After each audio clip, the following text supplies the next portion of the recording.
Okay, we are back for part two of the chapter 6 lecture on information and intelligence.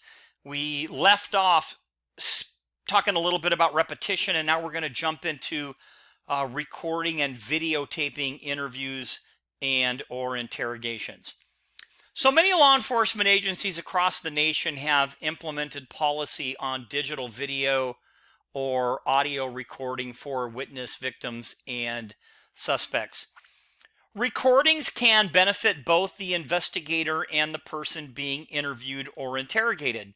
For investigators, recordings provide a verbatim account directly from the source, verifying the accuracy of what the report says and alleviating any defense arguments about things like coercion or lack of Miranda. Now, recording interviews and interrogations also free up investigators from having to write notes. And when you write notes, a lot of times when someone's speaking and you're taking notes, you have to look down. But recording the interview or interrogation lets the interviewer pay closer attention to the witnesses or the suspect's body language or those nonverbal cues that we talked about earlier. Recordings also allow investigators the chance to review the conversation as many times as needed. And for those being interviewed or interrogated, the recordings ensure that detectives do not stray into that third-degree tactics area or take any type of unethical line of questioning or engage in any other conduct that violates the rights of the person being questioned. Now, some critics of mandatory recording policies voice concern that these types of policies and techniques might deter confessions and cause some people to refuse to speak freely. And interestingly enough, a similar concern was voiced when the Miranda case came about, yet people continued to volunteer information to investigators despite being advised of their Miranda rights. And the case that we're talking about is that Miranda versus Arizona case. So again, the videotaping, the recording of interviews, I think is a must, and it's a protection for both sides. So a couple of pictures to show you. Upper left, you have someone watching an interview. We have the ability to take statements in the field with body cameras. A lot of interview rooms look like this, where they have cameras up in the corner. Be careful that your video or your part of your interview could end up on the news. So that's why we have the guidelines that we do. Interview rooms are set up in different ways. Sometimes they're a little more plush than this one. But again, they'll have a camera, an audio or a video camera. And again, they're set up in different ways, just to kind of give you an idea. Sometimes it's good to have a camera because some people do things when you're not in the room. They might try to escape or what have you. So again, this is just kind of a couple of pictures to help add a little bit of context. So let's talk a little more about the interview itself. Interviewing involves talking to people, questioning them, obtaining information, and sometimes reading between the lines. The main sources of information at the crime scene include the complainant, the victim, and witnesses. And remember, these might be the same person, or the complainant can also be the reporting party. So one of the most important things to do is to separate these individuals as soon as possible and then obtain a complete account of the incident.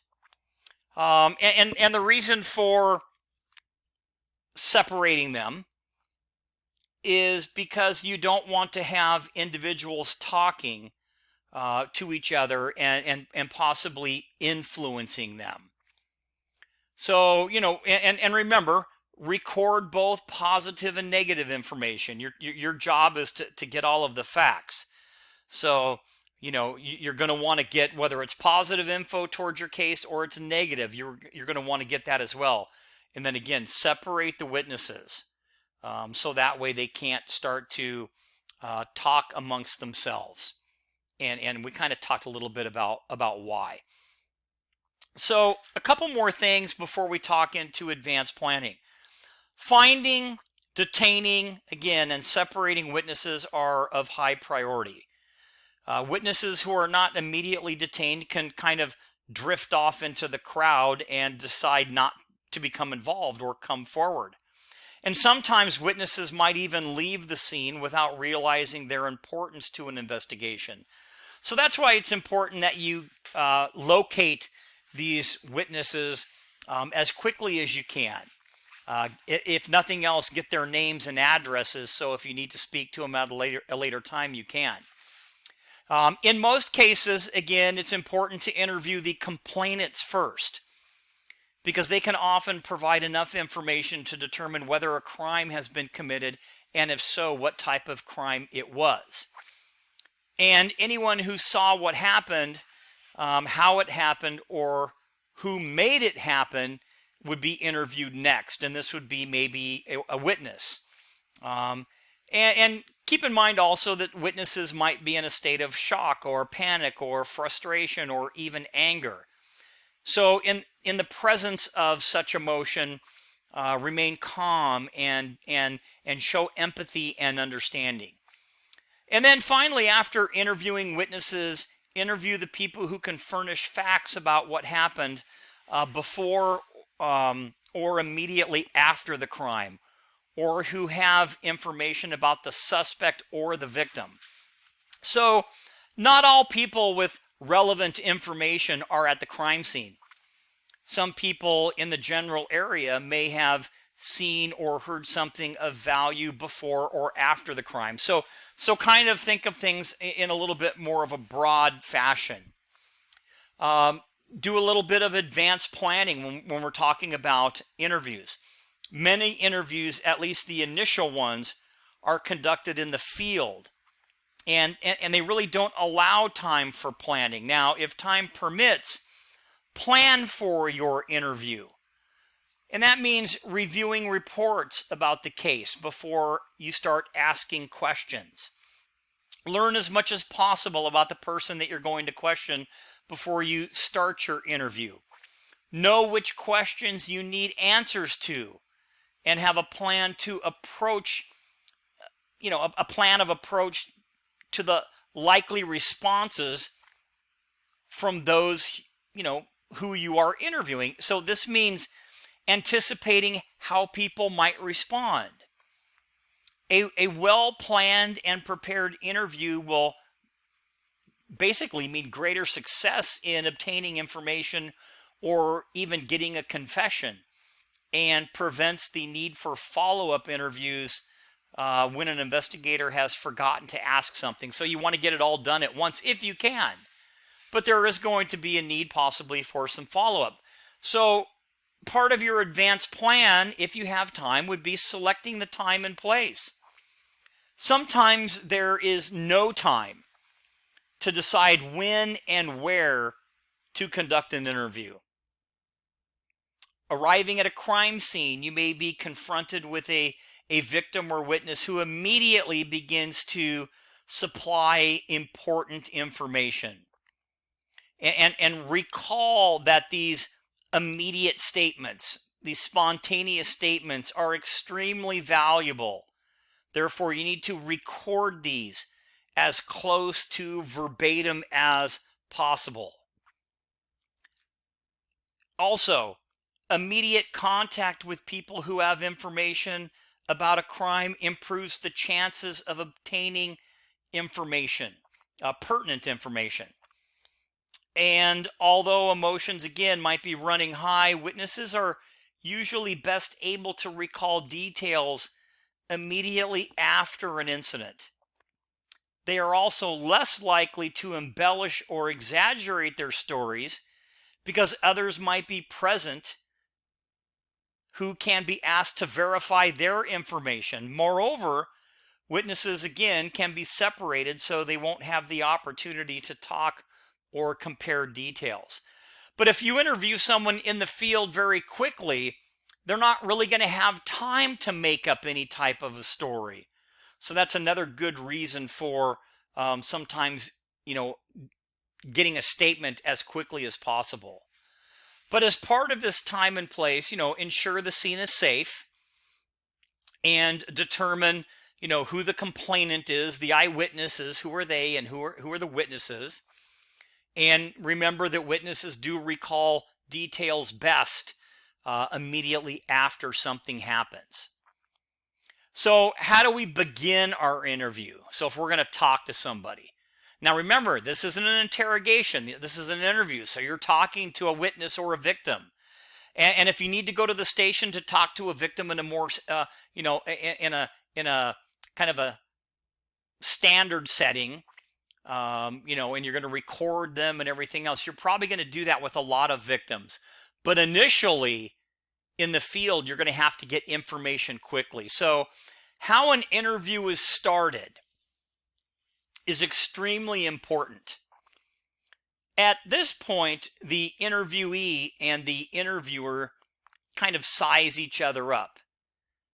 Mistakes in beginning the interview can establish some barriers. So make sure your initial contact is friendly but professional. Make sure that you identify yourself. Show your badge and your ID if you need to, but let them know who you are. Then ask general questions about the person's knowledge about the crime. And part of this interview is going to be establishing rapport. So rapport is probably the most critical factor in any interview. Rapport is an understanding between individuals created by genuine interest and concern. So a couple of definitions for you to know. One would be empathy. Empathy means accurately perceiving and responding to another person's thoughts and feelings. And sympathy is an involuntary emotion of feeling sorry for another person. So keep in mind that people who are approached civilly may volunteer a surprising amount of useful information. Most people don't, they really do not condone criminal behavior, and they're willing to assist you.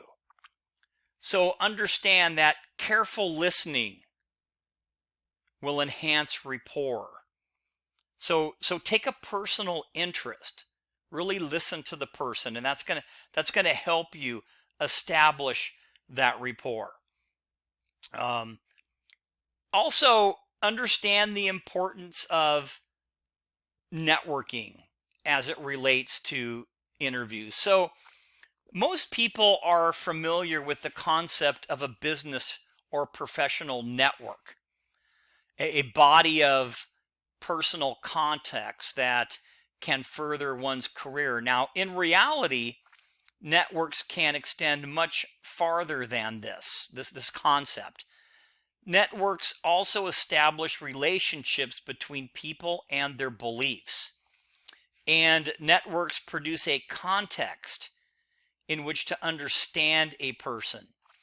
And these networks may be social, ethnic, cultural, business, professional, religious, or even political. So we have to kind of understand that, the networking aspect. So now, what about those that are a little bit reluctant, meaning that they really don't want to give you information? So give reluctant witnesses confidence by demonstrating self-assurance. Give indifferent witnesses a sense of importance by explaining how the information will help a victim, and remind them that someday they too may be victimized, and they would want others to cooperate with law enforcement. Find a way to motivate every witness to talk with you and to answer your questions. Most people who are reluctant to be questioned respond to one of two approaches, either the logical approach, which is based on reason, or the emotional approach, which addresses such negative feelings as hate, anger, or jealousy. So again, there are ways that we can deal with these individuals. So whether to select a logical or an emotional approach depends on the person that you are speaking with or interviewing, the type of the investigation, and then also your personal preference.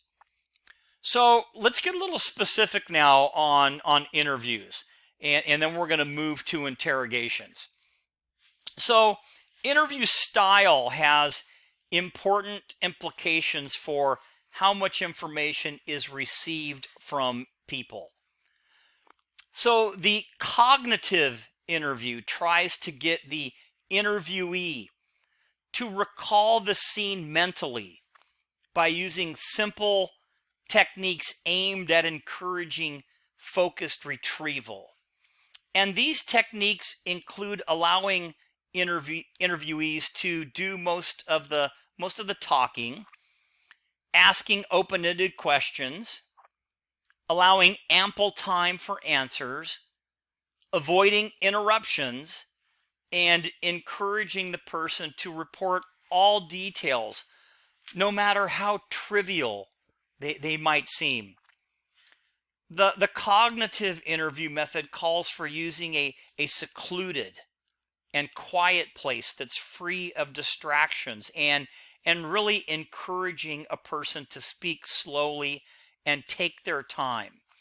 Now, while that sounds great, understand that one of the drawbacks to this cognitive interview is the amount of time that it takes, and of course the need for a controlled environment. So this isn't something that you can do out in the field with all the hustle and bustle going on. This is something that you would do at the station in a pre-designated area. A little bit about testimonial hearsay. This includes prior testimony as well as statements made as the result of police interrogation.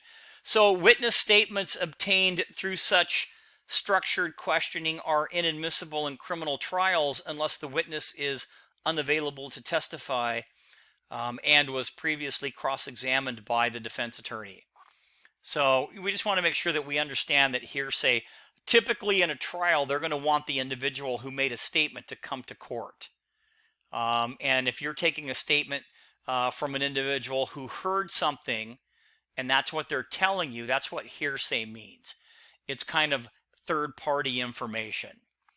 And a statement in itself, by definition, remember, is a legal narrative description of events related to a crime. It's kind of a formal detailed account. And then finally, when you're done with the interview, and then we're going to move on to interrogations, make sure that, at the end of each interview, thank the person for cooperating. If you have established, that good rapport with that interviewee, chances, are, again, they're going to cooperate with you again if you need more information. But always make sure that when you close the interview, you really thank them for, their cooperation. Okay, so now we're going to switch gears. We've talked about interviewing. Now let's talk about interrogations, and we got a lot of ground to cover. So questioning suspects is usually more difficult than questioning witnesses or victims. Once identified and located, a person who is involved in a crime may make a statement, admission, or confession that, corroborated with independent evidence, could produce a guilty plea and obtain a conviction. Now, many of the procedures used in interviewing are also used in interrogating. But you should note that some important differences are necessary in how you question those individuals. And one of the most critical thing is ensuring that you don't violate that suspect's constitutional rights, so that the information you obtain will be admissible in court. So before interrogating any suspect in custody about a crime, you must advise them of the Miranda warning, a stipulated, or as stipulated in the case Miranda versus Arizona. And this is a 1966 case. And in this decision, the Fifth Amendment states that no person shall be compelled in any criminal case to be a witness against, it says himself, but it can mean herself or themselves. The Miranda decision established that this right must be made known to suspects in custody before any questioning about their criminal involvement can occur. So you can see I have in bold here, custody plus interrogation equals Miranda. If one of those are missing, you don't have to Mirandize. You can, but you need both. There's two components. So thousands of words have been written for and against this decision. The general interpretation and application of the Miranda decision is that once you have reasonable grounds to believe that a person has committed a crime and have taken that person into custody or in custody, that a person's constitutional rights are in jeopardy unless the Miranda warning is given before any questioning about that crime. Now, many courts or many court cases illustrate the gray area that exists in determining when you need to give someone their Miranda warning. And the term most often used to describe when it should be given would be in custody or custodial arrest. So let's kind of look at those terms. In custody generally refers to a point at which an officer has decided that a suspect is not free to leave. There has been considerable deprivation of liberty, or the officer has in fact arrested the person. Now, in a case, Oregon versus Matheson in 1977, the Supreme Court defined custodial interrogation as questioning initiated by law enforcement officers after a person has been taken into custody or otherwise significantly deprived of freedom. If a suspect chooses to remain silent, ask no further questions. If the suspect requests an attorney, ask no more questions until their counsel is present. So there's a lot there to Miranda. And I have a video there on Miranda versus Arizona. And in the upper right, I have a little Miranda card that you can see what the waiver actually looks like. So we kind of know now when Miranda applies, but are there times when it doesn't apply? So the Miranda warning has never applied to voluntary or unsolicited spontaneous statements, admissions, or confessions. Someone can actually approach an officer and say, I want to confess to a killing. I took the gun from my car and I shot and killed Mark Jones. Now, if this remark was unsolicited and completely voluntary, the officer is under no obligation to interrupt the person giving that confession. So there are some times. So Miranda does not apply to voluntary or unsolicited or spontaneous statements or admissions or confessions. And Miranda warnings are not required during certain identification procedures like fingerprinting, taking voice or handwriting exemplars, or conducting photo lineups, or even doing sobriety tests. So there's a little bit more information in your textbook, but this just kind of covers some of the areas when Miranda rights are not required. So hopefully that kind of helps a little bit. So now that we kind of know what Miranda is and, and some, aspects when it doesn't really apply, how can you waive the right? So let's talk about waiving your Miranda rights. A suspect can waive the rights granted by Miranda, but they have to do this intelligently and knowingly. So I've kind of bolded those two words because that's the pretense. A waiver, that is giving up of a right, so a waiver means giving up of a right, is accompanied by a written or witnessed oral statement that the waiver was voluntary. Now, keep in mind, too, silence in itself is not a waiver. The suspect must articulate a waiver of that right. Therefore, a lot of officers will read the Miranda warning aloud from like a printed card, and then have that suspect read and sign either the card or a sheet. So I have the Miranda card. Now, that's not what they have. When I was in Rialto, we had like a written form, and it would have each one of the rights. It would say like, you have the right to remain silent, and then the person would initial it that they understood what that meant. Anything you say can be used against you in a court of law, and then you would initial that part. And then when you got down to the bottom, you would sign it and date it. So that would be kind of a form, a Miranda waiver form, if you will. So, that's kind of the aspect of Miranda. So I want to talk really quick about something that happens a lot of times with younger officers, and it's called questioning first, or beachheading is the other kind of slang word for it.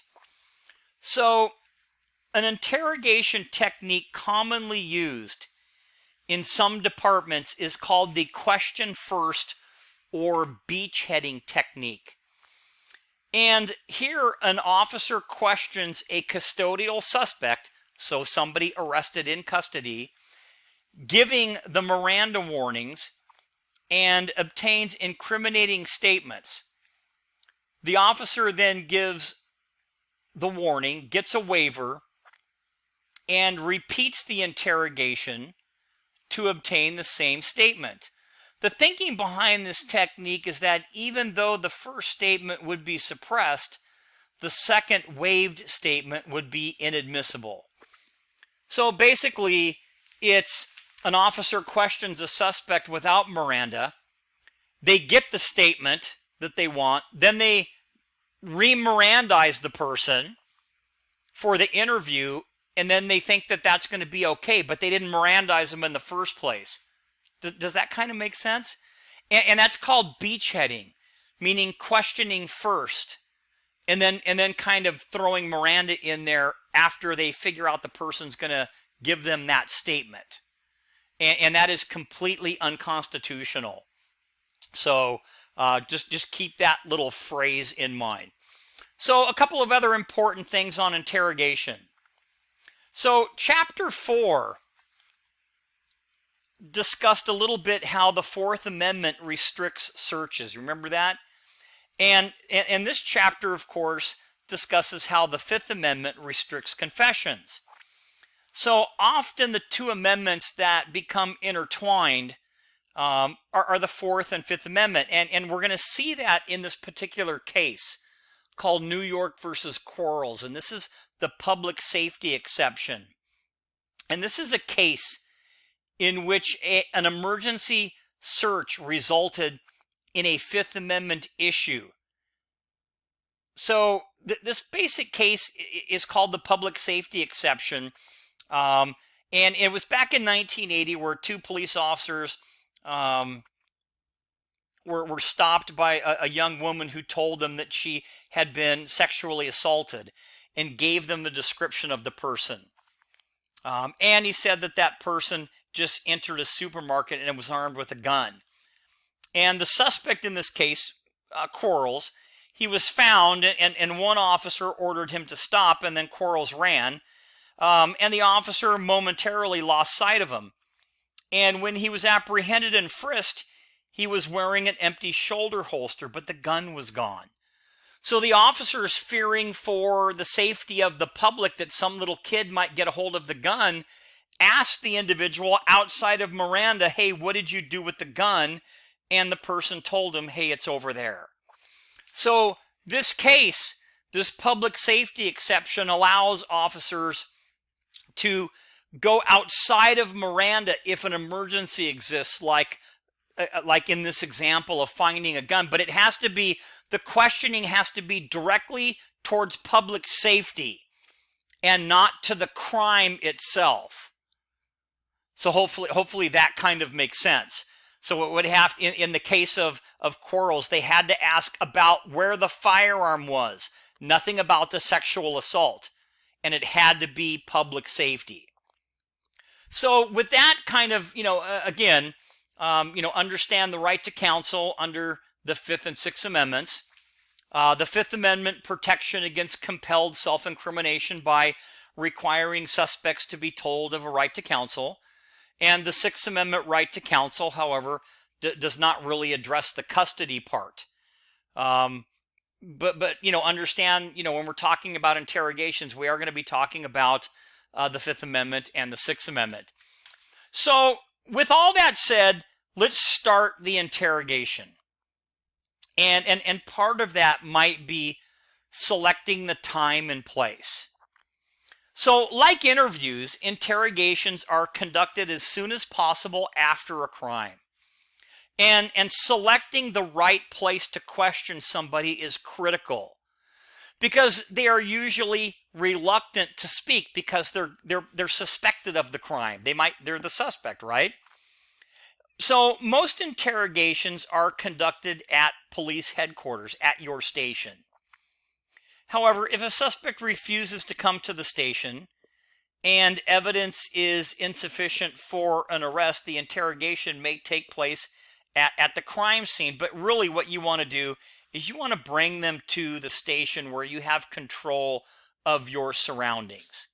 And you have the ability to videotape, and you can set up the room that the way you want to. So hopefully that kind of makes sense a little bit. So again, ideal conditions exist at the station. And many opinions are out there on furnishings. Do you just have like one chair and one table? Do you make the person sit across from you? Do you sit right next to the person? Do you want to be more authoritative? So there's a lot of things to think about. Think about this. How would you set up an interview room for a child predator case? Would you put them in the corner all by themselves with a big table between you? Or would you maybe relax it down a little bit and sit a little closer to them to make them feel a little bit more at home or a little more comfortable? And I know that's kind of weird, but they might like that a little bit better. You might be able to elicit more information. So starting the interrogation. So conduct, how do we do that? I guess is kind of so we're at the police station. So, again, a suspect can be brought to the interrogation room, and left alone temporarily if you want. Often the suspect has not yet met the investigator, and they might be a little apprehensive about what the investigator might be like, what they're going to be asked, or even what would be happen, or what might happen. Now, you can provide, or you can leave a little time in between, from the time you put the person in the interview room to the time you do the interrogation, to add a little bit of anxiety if you want. It's kind of like a football team sometimes, takes a timeout before the opposing team attempts a field goal. So you're just kind of adding a little bit more pressure maybe on the suspect. So that's a technique. So, but as you enter the room, show that you are in command, but don't be arrogant. The suspect is in a kind of an unfamiliar environment, is alone, doesn't know you, has been waiting, is apprehensive, and really doesn't know what you're going to ask. So at this point, select your interrogation technique, deciding whether to increase or decrease the person's anxiety.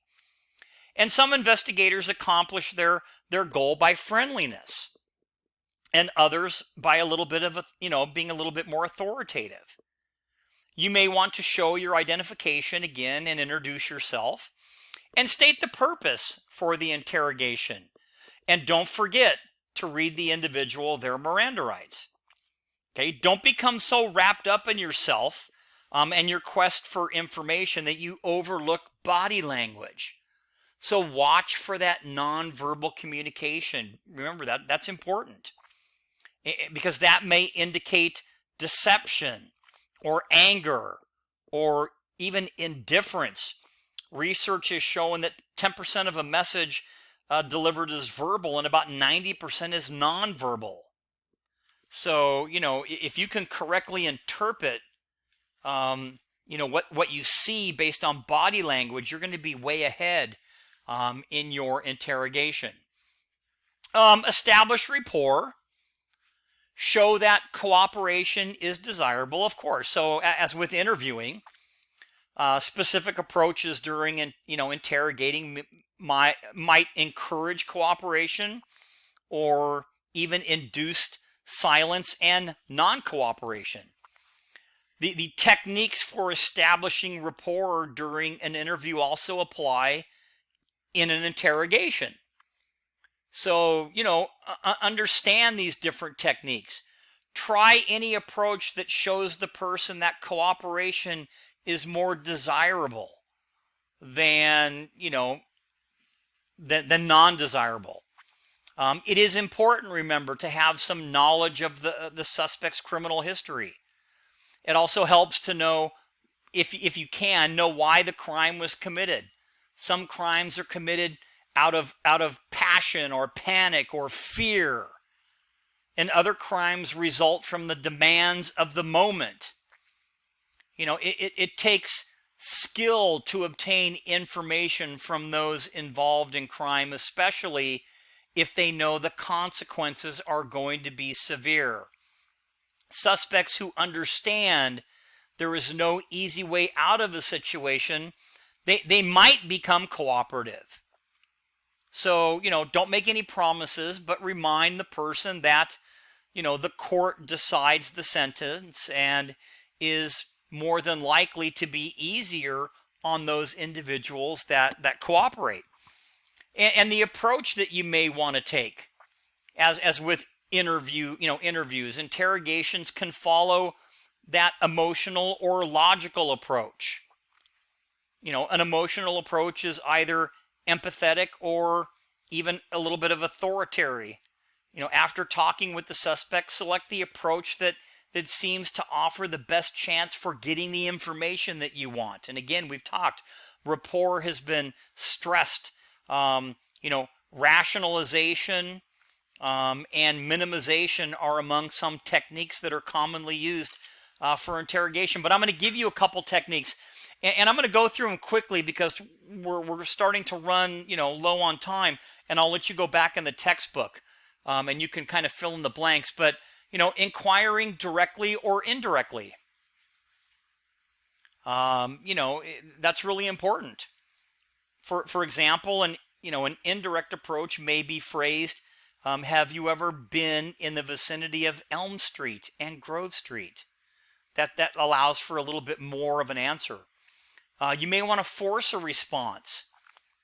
A forced response is elicited by asking a question that will implicate the suspect, regardless of the answer. So, for example, the question, what time did you arrive at the house, implies that the suspect did arrive at the house at some time. Deflating or inflating their ego. Belittling a suspect is often effective. For example, you might tell the suspect, we know you couldn't be directly involved in the burglary because you aren't smart enough to pull it off.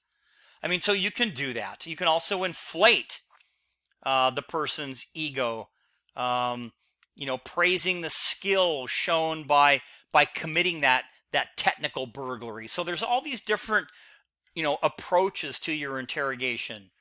You can minimize or maximize the crime.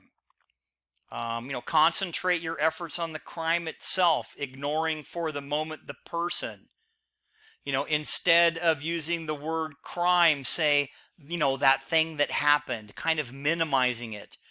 Refer to stolen property as, that stuff that was taken. Don't use terms like robbery, homicide, arson. Use less threatening terms to kind of minimize it. Next could be projecting the blame onto others is another technique. Rationalizing is another technique that shifts the fault away from the suspect, even though the suspect committed the act. Does that kind of make sense? And then you might even want to combine some approaches. So these are all different approaches to an interrogation. Using persuasion sometimes might work. So sometimes investigators may obtain much better results using persuasion techniques, making sure that the suspect is comfortable and has basic needs taken care of, such as being allowed to go to the bathroom and to get a drink of water. And then once the suspect has been made comfortable, begin by acknowledging that a problem exists, but that before talking about it, the suspect needs to be informed of their rights, and then suggest that the suspect probably already knows about the rights. And then you may even ask the suspect to tell what they might know about Miranda rights. You're still going to have to read them, though. So again, you can't get around that. But using a little bit of persuasion is a technique. With that though, that was a very interesting sentence. Okay, remember to think about the ethics and the use of deception. So understand that, okay? Although law enforcement officers are expected to be honest, the Supreme Court has recognized that their duties may require limited, officially sanctioned deception during a criminal investigation. And there are several cases that support officer use of deception. We're talking Supreme Court cases. So, that interrogative type deception may include claiming to possess evidence that really doesn't exist, making promises, misrepresenting the seriousness of the offense, misrepresenting identity, or using, the phrase, you've probably heard this before, the good cop, bad cop routine. Actually creating or kind of making up false evidence. Now, again, you have to think about the legality of this, or, the ethics involved. Remember, I'm sure you've watched TV. So TV and movies often depict the good cop, bad cop method of interrogation, and portraying one officer that's hostile and the other that's trying to protect that person from the hostile officer. But again, the use of deception in interrogation and the determination of ethical professional behavior, they do remain real important issues. So just, understand that, you can have a little bit of misrepresentation and things like that, but you don't want to totally lie, because that is completely improper. But you can use a little bit of deception. Okay, so hopefully that makes sense. And then along with that, again, and we're talking still about interrogation, would be what we call third-degree tactics. So there is considerable literature out there that deals with the use of these third-degree in police interrogations. Now, it's really not known how widely these methods are used and how much of what is claimed is actually true or exaggerated.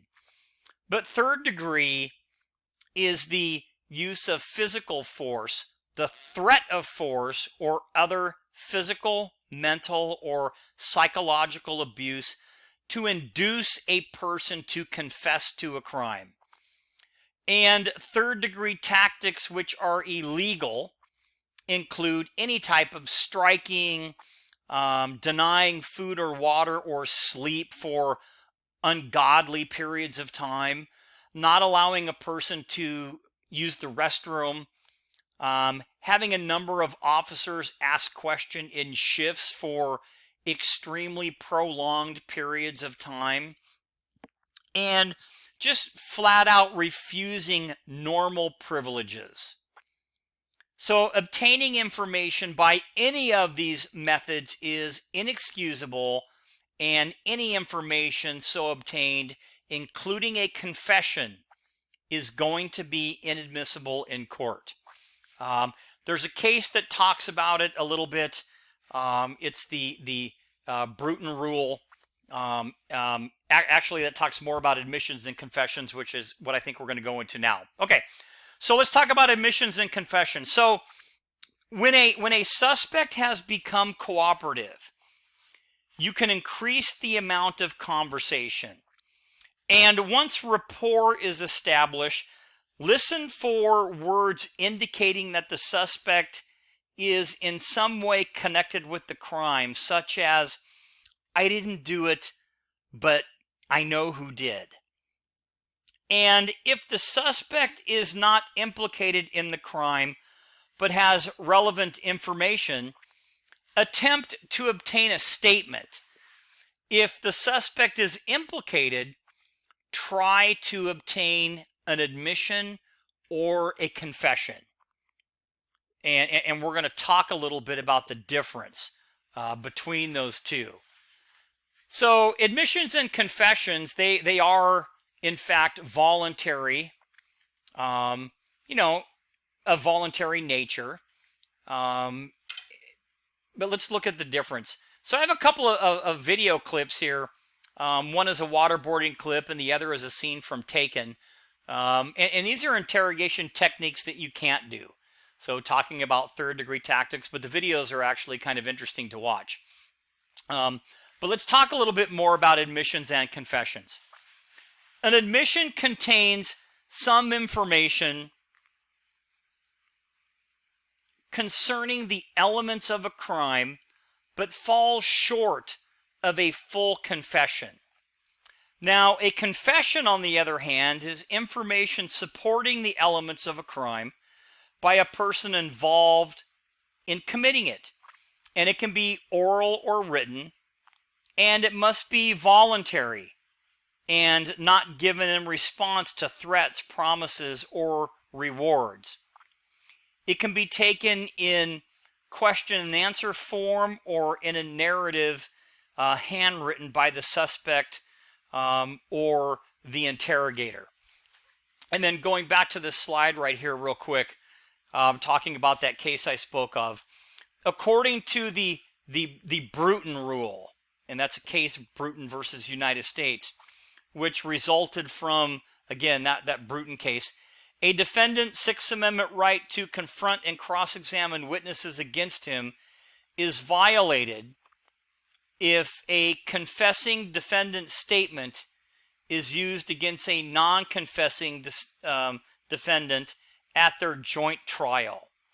So this has to do with, let's say, two suspects, and one suspect basically admitting or confessing and the other one not. So just to kind of let you know that's there. All right, so what are some other special considerations that we need to think about? So some special considerations exist when questioning children or juveniles. As in any interview, the first step, again, is to build rapport. You might even give the child a tour of the building and show him or her where their parents are going to be waiting. Interviews of child victims, particularly those involved in sex crime investigations, they can be extremely challenging, not only because of the very sensitive nature of the crime, but also because of the limited vocabulary of some children, especially those that are very young. So here we can have some considerable barriers to communication. So again, build rapport. Make sure that you obtain parents' permission. Again, some of the topics of inquiry might hinder the interview. But at the same time, don't underrate a young person's intelligence or their ability to be clever or deceitful. So these are all just things, considerations for you to think about. So let's talk very quickly about what we call evaluating and corroborating information, but also talking about maybe breaking someone's pat story. So, do not accept information obtained from interviews and interrogations just at face value, because often the information provided to the police is only partially truthful. So you're going to want to verify all information. You really can't know the motives of all of those who provide information. So don't assume that all information, even though it's volunteered, is going to be truthful. So corroborate or disprove statements made during questioning. To cross-check a story, review the report and the details of the offense. A person who resorts to half-truths or lies usually ends up on the defensive and becomes entangled in deceit. So knowing the facts of a case allows you to kind of neutralize these deliberate lies. And if discrepancies in statements occur, question the suspect again. And you can even use a polygraph. Now, a polygraph is not admissible in court, but you can still use a polygraph. And this is kind of a little bit of a psychological effect on the person. So, again, sometimes stories become distorted with mistakes and exaggerations. It's difficult to repeat lies consistently. Ask questions that require slightly different answers to kind of see how the person might be deceitful or etc. Another issue that comes up on the scientific side would be polygraphs or voice stress tests. So as implied by the name, a polygraph, which actually means many writings, they record several measurements on a visible graph. And the polygraph scientifically measures things like respiration, depth of breathing, as well as changes in the skin's electrical resistance, also blood pressure and your pulse rate. The same factors measured by the polygraph may be visible to a trained observer through such signs as like their face turning red, or licking their lips, or pulsating of like their neck arteries. Sometimes you might even see like beads of sweat or rapid breathing or other signs of nervousness. And a person does not actually have to respond verbally for a polygraph to work, because the machine measures the mental and emotional responses regardless of whether the person answers the question. Now, you're going to have them answer the question, but it'll also measure all these other things. So as I said a minute ago, a polygraph is inadmissible in court, but it is also sometimes useful to develop leads or even verify statements and cross-check information.